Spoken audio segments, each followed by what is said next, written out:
Hello there. My name is Sunil Nair, and I'm going to present to you an overview of a novel approach for assessing confidence in safety evidence using evidential approach. I will also present the tool support named EviCA developed for this approach. I will begin with the motivation for this work, followed by some brief background on confidence arguments and evidential reasoning. I will then present our proposed approach, which combines confidence arguments and evidential reasoning. I will later present a short demo of the prototype tool support named EviCA, Evidence Confidence Assessor, that was built for this approach. After the demo, I will present some notable features of this approach and conclude my presentation. A safety argument must always be able to identify and mitigate possible hazards that are associated with the system under consideration. One way to present a safety argument is through safety cases. A safety case is a structured argument supported by a body of evidence that provides a compelling, comprehensible, and valid case that the system is safe for a given application in a given environment. Without the body of evidence, the arguments do not hold well, and without the argument, the evidence is weak. Let us consider a simple safety case example presented in goal structure notation. The top level goal says stress testing of the component X demonstrates that the defined operating forces can be tolerated. The claim is supported by citing an evidence, that is, a stress testing result for the component X. Every time the evidence is cited, it is asserted that the evidence presented is sufficient to support the claim. The assertions relates to the sufficiency, appropriateness, context, and various assumptions made with regards to the evidence, such as the people involved, tools used, process applied, intent of use, etc. A confidence argument is a secondary argument that documents the reasons for having confidence in the primary argument. The confidence argument provides the justification for the argument assertion. It identifies and explicitly acknowledges any uncertainty or assurance deficits that may exist in the evidence. In this case, the confidence on the stress testing result is divided based on the appropriateness of the result and the trustworthiness of the result. The appropriateness is even further divided based on its intent and the satisfaction of the argument. And the trustworthiness is based on the people who are involved in the creation and the process used. Evidential reasoning is proposed by Young et al. In Operations Research. It models cause-effect relationships between different factors. It is based on Dempsey-Schaeffer theory and it generalizes probability to express ignorance or doubt. It does not require conditional probabilities like Bayesian belief networks, which require huge amount of effort. It does not take a single value, for example, a metric, as an input. Inputs are belief functions that captures subjective doubt and ignorance of the assessor. This is best suited to capture subjective assessment, human opinion, with its inherent uncertainty. In our approach, we propose a confidence argument pattern based on the various properties that influence the confidence in the evidence. We then quantify the relative weights of each of the property place in the overall confidence. We allow for questioning each of the properties individually, either manually or using checklists.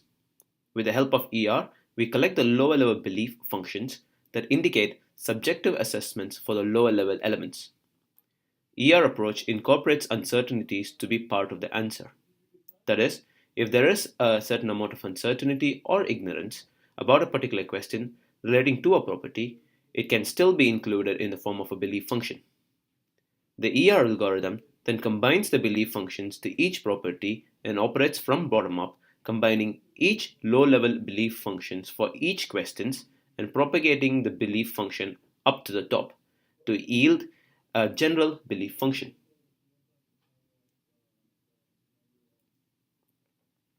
A belief function is produced for every factor at the lowest level of the hierarchy.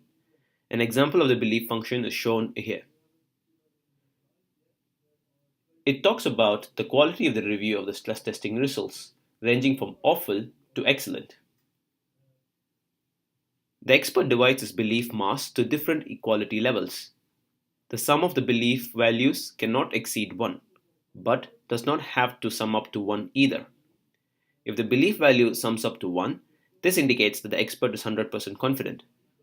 If not, it is indicating that there is a certain degree of doubt. We will have a look at the confidence argument pattern proposed in this approach.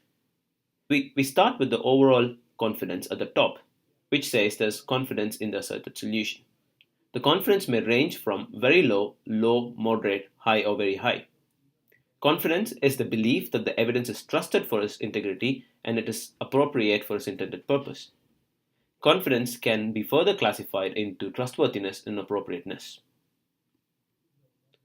The trustworthiness is the property of the evidence to provide trust or belief that the source data of evidence is accurate and verifiable. Basically, trustworthiness talks about the personnel involved, the process and techniques used, the past use of the evidence, the tools used, and the structural compliance of the evidence.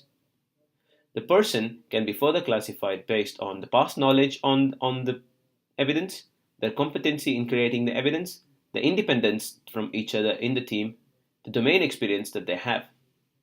Similarly, the process can be classified based on the past use, the definition, and the peer reviews that have been done from the outcomes. The evidence past use talks about the past use of the evidence in the similar context.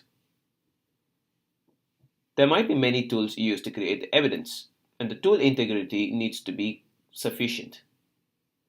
The tool integrity is further classified based on the bound qualifications and the standard qualifications. The structural compliance talks about the evidence structure. It has to be scoped and defined according to a document format required by a specific standard, and the expected structure must conform to the evidence type.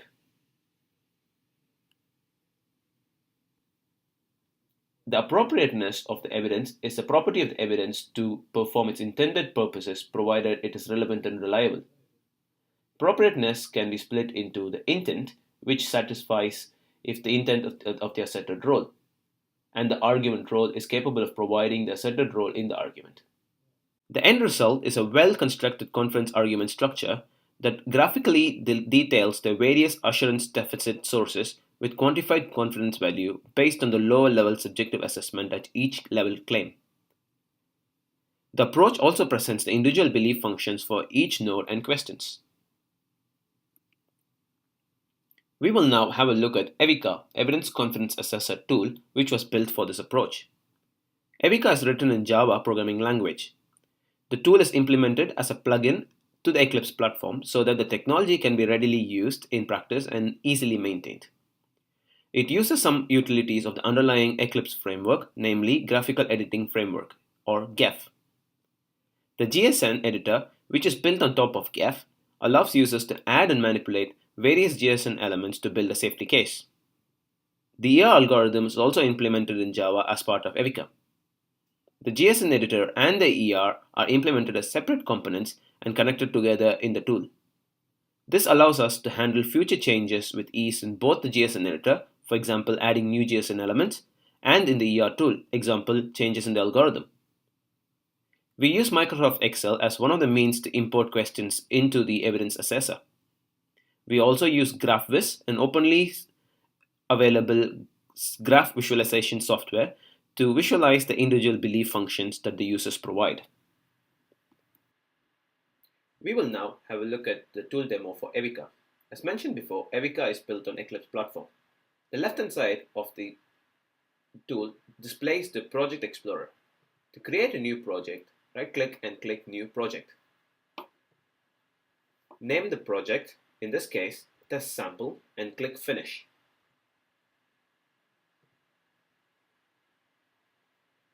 To create a safety case, click New and click File.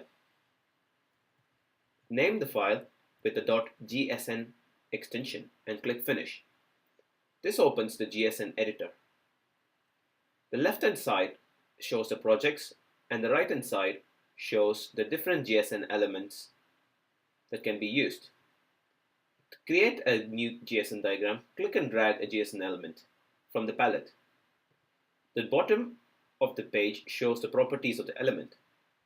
To change the name, you can click on the description. In this case, we are changing the name of the code description as all assets related to System X have been identified. The size of the JSON element can be adjusted accordingly. To support this goal, let's create a solution, which is an evidence. In this case, this goal is supported by the evidence hazard record. To connect the solution to the goal, click and drag the supported by link between the goal and the solution. The goal and the solution are now attached and can be moved and adjusted accordingly. To assess the confidence on hazard record, we have to create a confidence argument. To do so, click and drag an ACP point between the goal and the solution. The ACP is an assurance claim point. It denotes that the confidence argument is going to be generated between the goal and the solution. Double-clicking the ACP creates the confidence argument generated wizard. The confidence argument generated wizard contains a predefined tree structure of the confidence argument. It has the overall goal on the top with two child trustworthiness and appropriateness. Trustworthiness and appropriateness are further classified into various elements. Goals are denoted by boxes and strategies are denoted by a parallelogram, just like the JSON elements. Users can click and edit the tree structure as they wish. Right-clicking on any element allows them to edit, cut, copy, delete, or add an extra child as they want. Clicking the Edit button allows you to change the name of the element and the parent associated to it. The description is the goal description. By default, the goal description has a placeholder with a 0 value for the confidence, which will be later calculated and replaced. In this case, the goal description is there is 0 confidence in the trustworthiness of the hazard record. The weight of the particular child can also be edited by the user. As mentioned in the approach, ER allows to question the lowest level child in the tree structure. There are two ways of questioning in the tool. One way is to directly add questions to a child by right-clicking and adding question. This allows you to add one question at a time. Another way to add questions to the tree is using the import questions through a checklist. Let's look at adding question by right-clicking and adding a child, one question at a time. This brings up the Add Question window. To add a question, simply type the question in the provided space. In this case, we are questioning about the independence and we are making sure that the person verifying the document is not the same as the one who developed the record. Similar to any child in the tree, each question can have their own weight. The user can define their weight for each question in the weight text box. We use 0.2 as the weight for the question. Once the question is added, click OK to add the question to the corresponding child. You see the question added now. Another way to add question, as I mentioned previously, is through the Import Questions button. This allows you to import questions through a checklist that is created in Excel. Let's look at a sample checklist that is provided.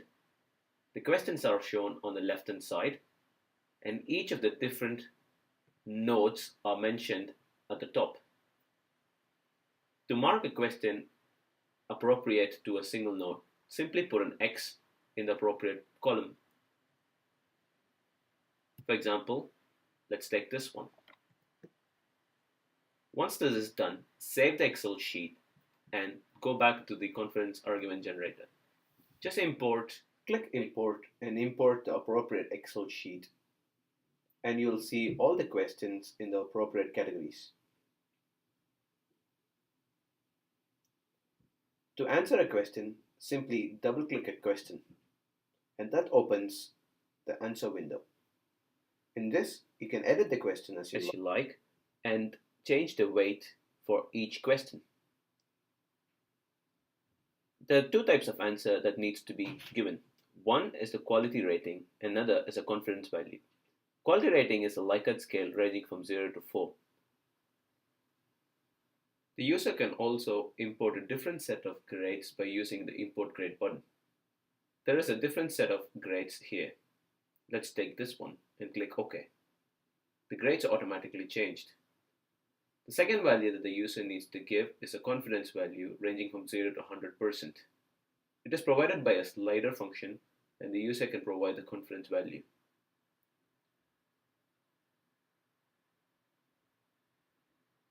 Any additional comments regarding the question can be provided in the comments text box. Let's say there's additional evidence that needs to be provided for this particular question. To add an additional evidence, just import the file that you need. This is attached to the particular question. Click OK. You see that the answered question is denoted by a tick and an unanswered question is denoted by an X. The user has to answer all the questions the similar way, one at a time. Once all the questions are answered satisfactorily, the user can click the Generate button, which will create the confidence argument pattern automatically for the specified evidence. The confidence argument pattern is similar to the GSN structure primarily created. So the users can click and edit the GSN pattern as they wish.